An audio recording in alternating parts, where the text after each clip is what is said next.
Guys, welcome to another commentary done by Diggity. This is BSL 17 Hasuleague round of 16 Group D. Radley versus JIraya in the opener. Up left-hand corner, we've got JIraya starting as the blue Zerg. Bottom right-hand corner, we got Radley starting as the red Terran. This is on Neo Dark Origin. Actually, let's flip the colors. So we got instead that peach, and we got the pink. We're going to roll with that. Neo Dark Origin map I very much enjoy. I think it creates interesting play situations. I think it can be somewhat challenging for Zerg, simply because this, you got a gas nearby, but it's wide open, and so you can see where medic marines can move behind the bridge lines and really abuse them. It can be difficult to get any sort of surround. At the same time, that can be abused by mutalisks, the opposite direction. And if you get to Dark Swarm, it's solid. Anyway, realize I need to rethink that altogether, but I'm not going to do that right this second. Instead, I'm just going to cast this game. Cast the game. I think the reason I like Neo Dark Origin is because it plays a little bit more rapidly, and when you get into the longer stages of the map, holding this 9 o'clock or holding this 3 o'clock is a difficult prospect because it's almost as close to your base as it is to your opponents, and there's equalized opportunities to engage into it. So I think it just makes things a little bit spicier as far as openings. Radley looks like he's setting up to go for a front door blockade, sending out an initial SCV scout. We see a very early spawning pool from JIraya. He's going to go 9 pool into gas. And remember what I said the previous match, if you missed it, oftentimes 2v2 players, JIraya included, have a big old bag of builds that they can toss out against their opponents, including some really fun aggressive ones. So this time, hoping that his opponent was just going to go for a 14 command center, Radley is he going to do it? Okay, he's fortunately scouted this, but it's still going to be somewhat challenging. Well, I don't know about a challenging defense. He just needs to get an SCV down here to go ahead and build a a supply depot to complete the seal, get a marine behind it, and repair everything, and he should be okay. But in the meantime, it looks like JIraya, going to open up with the initial Zerglings, going to go ahead and plop down the hatchery behind this. Radley being kind of clever and pocketing an SCV to the 12 o'clock location. The Zergling is going to ignore that. So yeah, now we got a front door seal out on the front, which is oftentimes what you don't see this sort of build. The 9 pool starter, because you're taking a huge economic hit to start as a Zerg player, and on top of that, there oftentimes isn't a lot of payoff. However, the Zerglings are going to get here well before a marine is complete, so these SCV are going to have to hang out on the front line and repair absolutely everything. And also, that looks like that SCV did get stranded there on the outside.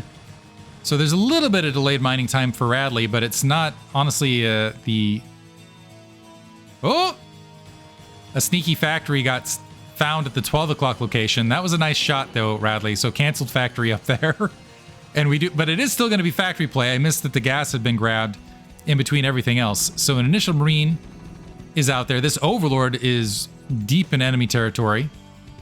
We have a gas getting tacked on, an in-base third hatchery for JIraya, and some Zerglings going ahead and blockading things otherwise to try to deny some information. So wild one between these guys all the way around, which is pretty fun. We got a factory now being built in-base, so it's going to be factory play versus open Zerg play, and that might tax JIraya, because what this ends up turning into is one of those macro races. And again, JIraya spends a lot of time in 2v2 space, so might be a little bit less familiar with this, with kind of the mid-game mech 1v1 play.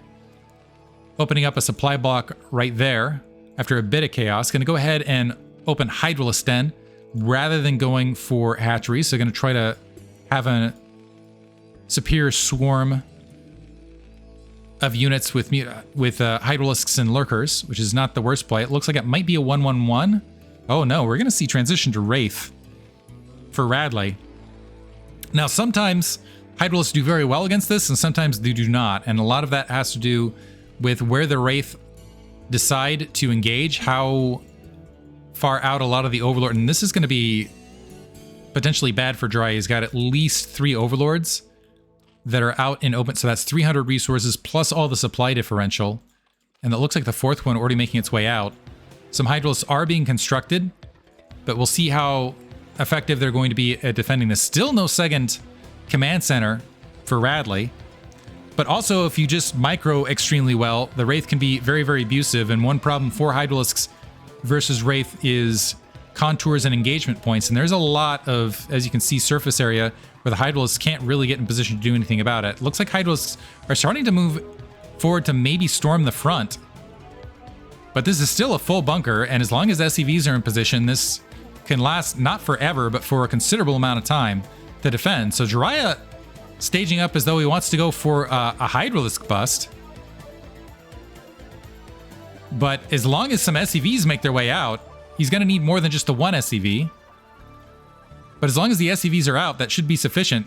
This could be a quick one. We'll have to see. So we got Wraith grouping up. We have the control tower sitting behind. Yeah, Hydralisks now maybe going to go for this. So this is now, this actually might be successful. Hydralisk working on that forward supply depot, and there's only that single SCV trying to defend. This is actually putting Radley in the red. It looks like a second supply depot might get taken out. Another bunker getting dropped to try to defend this. But JIraya still holding short. And now that gave time for the SCVs to move forward. I don't like that Hydralisk bust strategy. These Wraiths should just move out and get active now. Start picking off Overlords. We have 2 Overlords out on the front. More Hydralisks are grouping up. We have a second bunker, but no Marines to fill it because of previous issues transitioning to mech. Radley still in the red. Finally has a supply depot up. But JIraya, despite dedicating to this attack, is held short.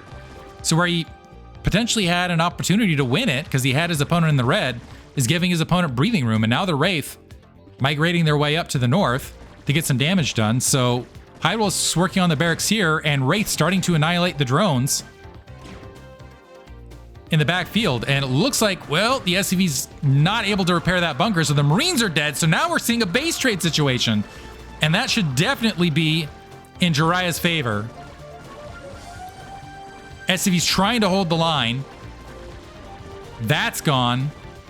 The Wraith have gotten a good amount of kills between them, but honestly, all it's going to take is a few additional Hydralisks, and that's going to negate that. A siege tank is out. Siege tech is not yet finished. SCVs are dying on the front lines. JIraya's behind comparatively in workers, but in a situation where he should just be able to end this without too much trouble. And honestly, even if he doesn't get the kill right here, might want to back off with the Hydralisks he's got right this second. Well, nope, still going to try to force it forward. SCV's doing a good job of linebackering this overall, and I don't know that JIraya needs to force this. More Hydralisks making their way. The single siege tank plus the SCV blockade is successful, at least in defending, but man, that's a lot of dead SCVs. Second siege tank out, but they're pocketed together, and JIraya now able to get on top of the siege tanks. The SCV's not attacking, so one siege tank goes down. Still no attack maneuver right there. In the meantime, the Wraith have been active again at the natural expansion. It looks like one of them have been taken out, but Radley going to GG right there. JIraya is going to advance to the winners bracket, and we'll see what happens from there. Hope you guys enjoyed it. Kind of crazy one between these two initially. Thanks for listening.